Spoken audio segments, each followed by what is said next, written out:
Hey guys, welcome to another episode of VTEC Academy. You're about to get schooled.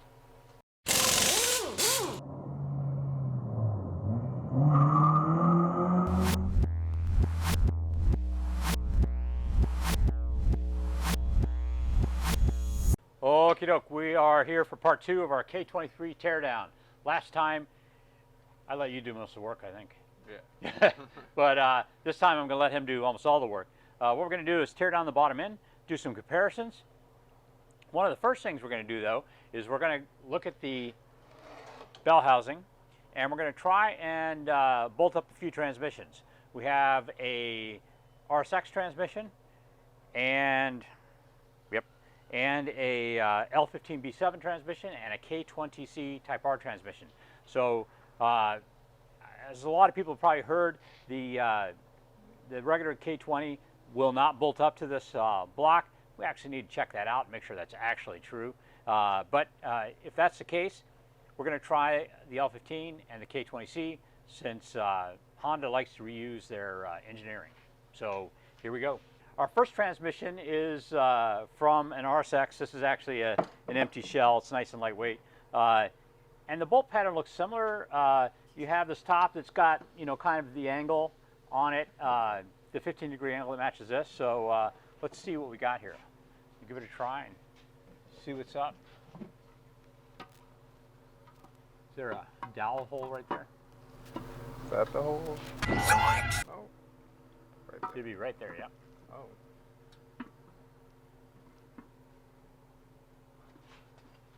Wow, it's close, but it's not going to work.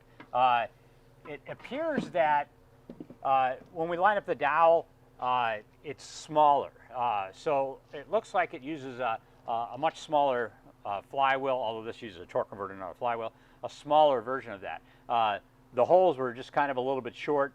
I could get, when you had the dowel in here, I could get this hole to almost line up, but I could tell that I guess we could break the cases apart, but it's not going to line up. The holes aren't going to really line up. So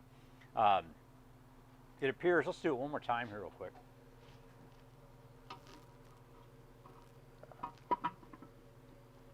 Yeah, if you look on the back side here, the differential, the output shaft is totally occluded. You can see, come around back here, you can see that. Yeah. Yeah, so it's just not going to work. So it is smaller, definitely. All right.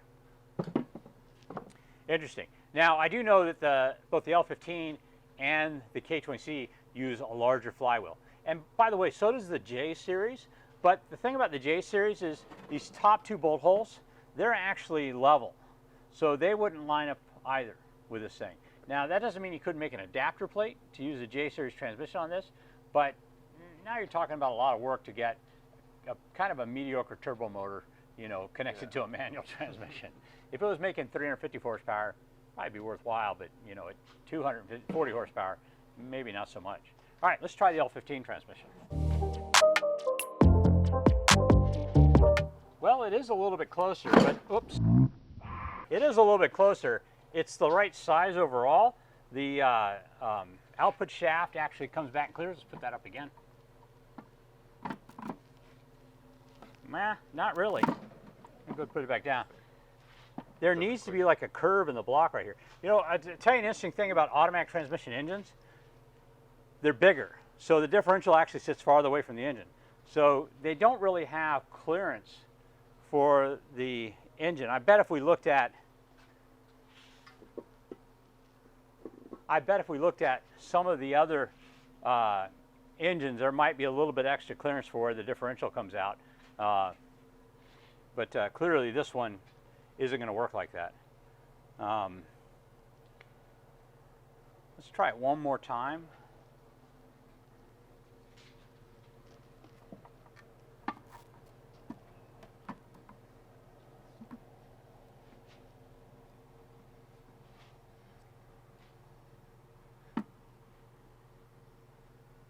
Almost get the dowel to move in. Yeah, there's actually a bolt that's in the way of where the intermediate shaft would be. The other thing is on the L15, as with the K20C, the starter is actually on the back side of the block, so that creates a little bit of a problem as well. In fact, if you look at the new K series, other K series engines that come in the Accord, the non-turbo motors that come in the not the Accord, but come in the Civic, they also have the starter on the back. So probably going to be a no-go. But let's try the K20C just for grins. Okay, this is the biggest, beefiest of all the transmissions. It's actually got a solid dowel instead of the tubular one. And look at that, it's like, yeah, a lot more thickness. So let's rotate it in position.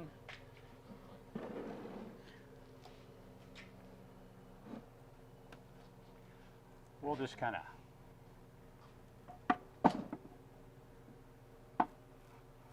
yeah, no. Again, yeah, again, you might be able to make an adapter plate because the bolt holes don't line up, so there might be a way of actually making an adapter plate that works with it, but I wouldn't make an adapter plate for a Type. No. I would go get if I had a Type R transmission, I would go find an RDX motor, bolt them together, and stick them in a car. Yeah. So rather than this one. All right. So transmission-wise, suspicion's confirmed. There's nothing that bolts up to it. That's a Honda transmission. It would require some sort of adapter plate. So next thing I think I want to do is let's put this on an engine stand and start pulling it apart, see what it looks like. Okay. A couple things we noticed right off the bat. This the deck height is K24 deck height. We actually tried putting a couple different covers over on that side, and it looks like it's pretty unique to itself. Yeah. And it's funny. It looks like a cross between the 2006, but it's K24 heights rather than K20 height. And anyway, we took a look at that, and I was hoping maybe the timing chain cover fits something else, because sometimes we need timing chain covers, but it doesn't look that way. The next thing AD discovered was check out these cylinder walls. Pretty crazy. Yeah. They're thicker on one side than on the other side. They're pretty uniform for about 180 degrees, and then they kind of have a crescent shape on the side. And I'm assuming that's the power stroke. The crankshaft's like that, like the rod's like angled like that, so there's side loading going on under the stroke, and it's just for more strength. It's probably one of the reasons why the K23 is only an 86 millimeter bore instead of an 87 millimeter bore of the K24. Thickens up the cylinder walls a little bit, and that helps strengthen it. You know, obviously Honda likes to use the floating cylinder walls, so you know, which aren't necessarily a great way to have a turbo motor, but that's interesting. So we're going to pull it apart. I'm interested to see if the rods are a little bit stronger than TSX rods, since they're the same, look like the same height, same dimensionally. I'm interested in the K20 the pistons. They're the same size as the K20 pistons, so I want to know if I can use them in a turbo build. And I want to see if it's got oil squirters. I want to see if the oil pan works on something else. So let's pull it all apart and see what we got.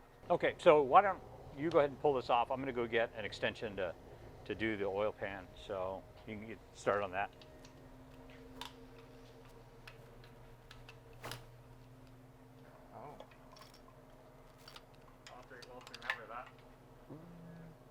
So the oil passages on the back side of the block are absolutely totally different. Normally there's oil passages over here. Well, I guess,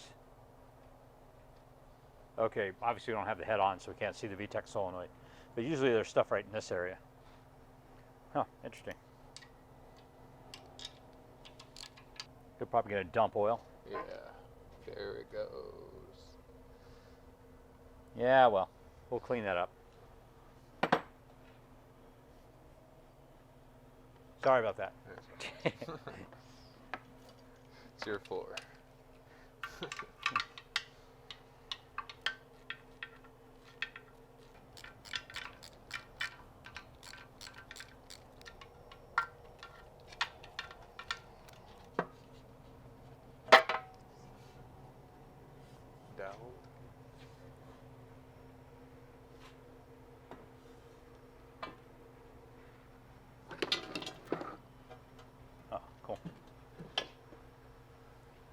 Well, I'll be curious to see if the oil pan bolts on to something else. That's a big oil pump. Wow. Billet. That's pretty cool. The oil pump is dramatically different. There's oil routing, obviously because they're not routing it back through the block, you know, up here, they're bringing it all the way back here. But check out this second tensioner. Billet.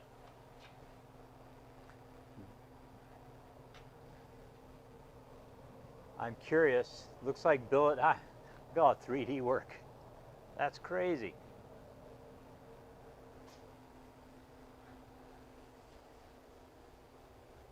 Very, very different.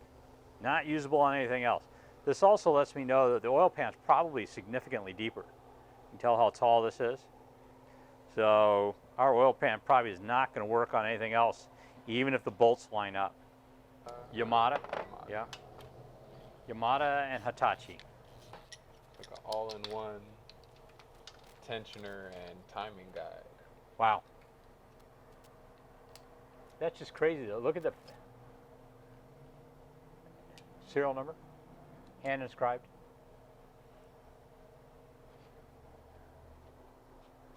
This billet aluminum tensioner actually has a handwritten serial number on it.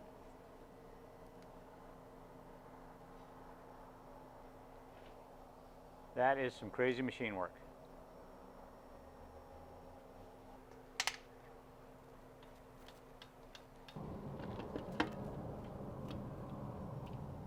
Well, this oil pump is pretty unique into itself. We won't be using it on anything, although that's a shame. It's like brand new. I guess we'll just put all these parts in a box and maybe we'll sell them in a few years. I've heard that story before. Yeah, so true, huh? Oh, it's got an RBC part number on it. Yeah. RBO, never mind. No, it's an RBC. Just this part is RBC? Yeah, RWC here, RBC there. Oh, Is that an looks O similar. or a C? What do you think that is? I think it's a C. Yeah, it's a C.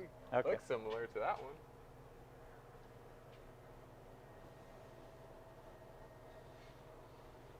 I'll pull that down. I don't think it is. I don't think any of them have this. Well, except for, no, I'm just saying just That, right. this part is RBC. Oh yeah, you're right. It's probably RBC depth on the oil pump. So maybe it would work with an RBC oil pump, huh? We'll have to see if the bolt pattern's the same.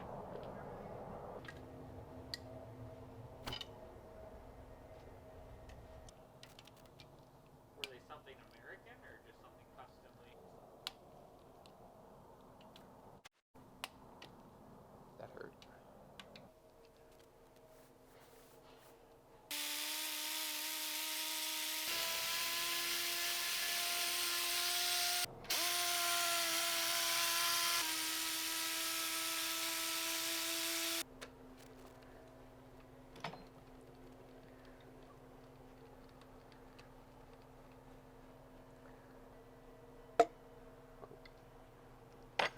It's pretty easy.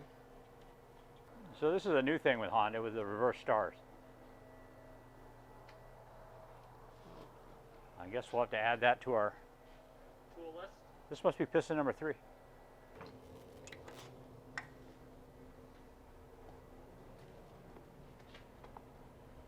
Probably should have looked to see if they drained it ahead of time.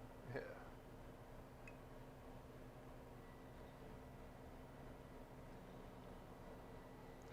Well, I'm going to go dig up a TSX rod so we can do a comparison. Oh, I just took a 10-minute walk over to my storage unit to see if I had some TSX rods. I know I have some back at the house, so stick around to the end of the video. I'll grab a set of TSX rods and I'll compare them to this. These actually look a little bit more beefy. I found some Type R rods for like the K20 Type R. I found some regular K20 rods, but I didn't find my TSX rods. That's really what I'm curious about. This is a crazy engine. I mean, obviously this one, have you noticed all the numbering on it and stuff like that? Yeah, it seems like it's been through. Yeah, it's been gone through once or twice. So they look like they marked where everything went, took it apart, put it back together. I'll have to find out some more facts about this engine as well. I know it's got some dyno time on it, and that's I think that's basically it. I'm not familiar with how they assemble stuff, but I've taken B series apart and not found markings like this on it. Pretty interesting. So we're gonna take it apart real quick and just take the girdle out, take the crankshaft out. I do want to compare the crankshaft with a TSX crank with that, which I have also.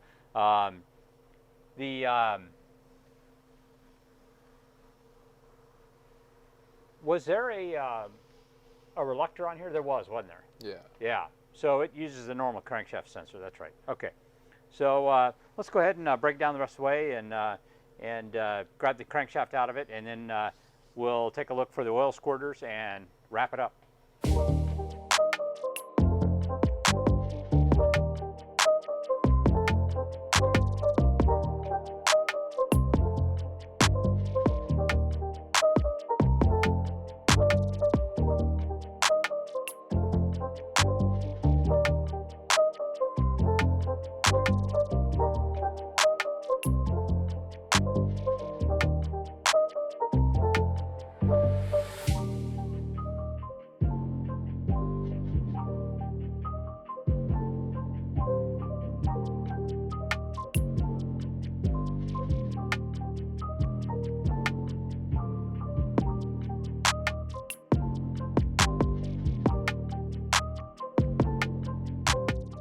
It does, in fact, use oil squirters.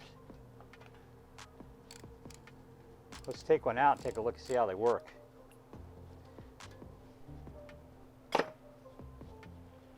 Now, oil squirters are used for basically cooling the piston by squirting the underside with oil. This is how they work. This is actually an alignment dowel right here. You can see that hole right there. This is where the oil comes through. There's a jet in here that allows only a certain amount of oil to come through. That is then distributed by these 4 holes here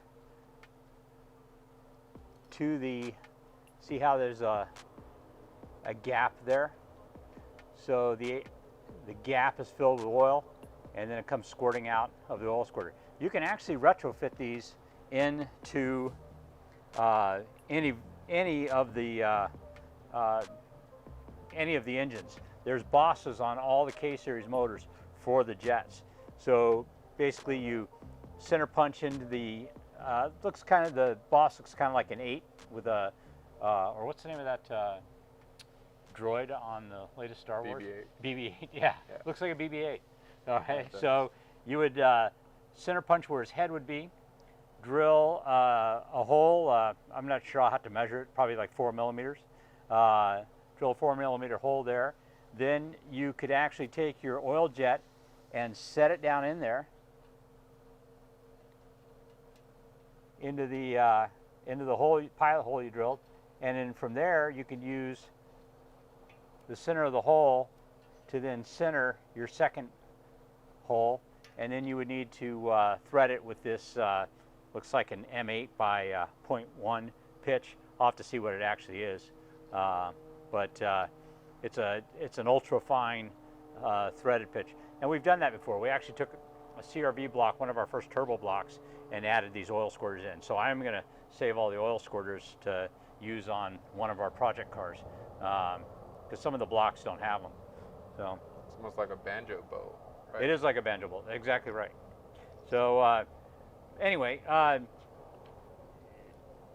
going to go ahead and gather up some pistons and some rods to compare with what we have here, and then we'll go ahead and conclude the show for the evening.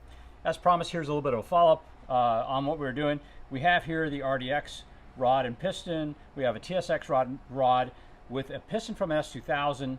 Here we have a Type S piston rod, and we have a Type R piston and rod. So we're just going to do a little quick comparison of them all. I actually do have some 2014 Civic Si or 2010 TSX. And if I recall, they're just slightly beefier than this TSX rod that comes in the 04 to 08 TSX, 04 to 09. Anyway, 04 to 08 TSX. As you can see here, examining them, they're basically the same length, but you can see that the rod is a lot beefier. We do a quick little measurement up near the top where they're thin. We come to about a little over 20 millimeters, so 20 3/4 millimeters. This one is about 16.5 millimeters thick. Lot wimpier. By the way, the CRV is, I believe, even wimpier than this. It may actually be thinner in this direction right here. So that's about 13 millimeters. This one is about 14 3/4 millimeters. So it's bigger all the way around. And this is the PRB. This is the Civic Type S. A little over about 12 1/4 millimeters. And at its thinnest point, we're looking at about 18 millimeters thick. So even those are quite a bit smaller. And by the way, the Type R uses the same PRB rod, so it's the same as the Type S. The only difference is the pistons. You can see the PRB part number on this and the PRC part number on this, and there's just slightly more volume with this dome on that. Now the TSX, I'm sorry, the 2000, the S2000 has quite a bit of dome as well. It's not as peaky in the center, but it's overall kind of large. And it's got a very smooth finish to it, as opposed to the kind of cast finish you find on the other pistons. They're a little bit rougher. Anyway, interesting.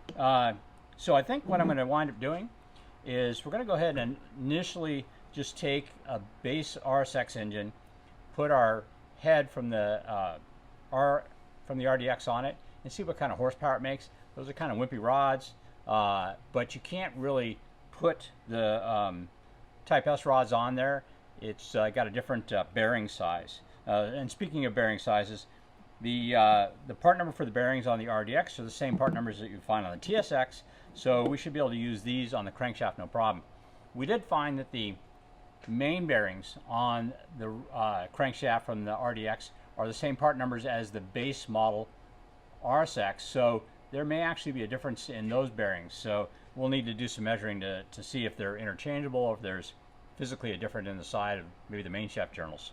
But again, I think what I'm going to do initially is just take a base model engine, throw the head on it, see how it works. And while I do that, I'm going to go ahead and build a second motor, and this one's going to be a K24. I happen to have a junk block over there, so I'm going to take the RDX rods and I'm going to put that on there, and I want to try to make pretty good horsepower on that, so I'm going to do something a little bit different. I found online that Nippon Racing actually makes an oversized 1mm oversized Type S piston. So by using the RSX Type S piston, which will be for an 87mm bore, which is the same as the RDX,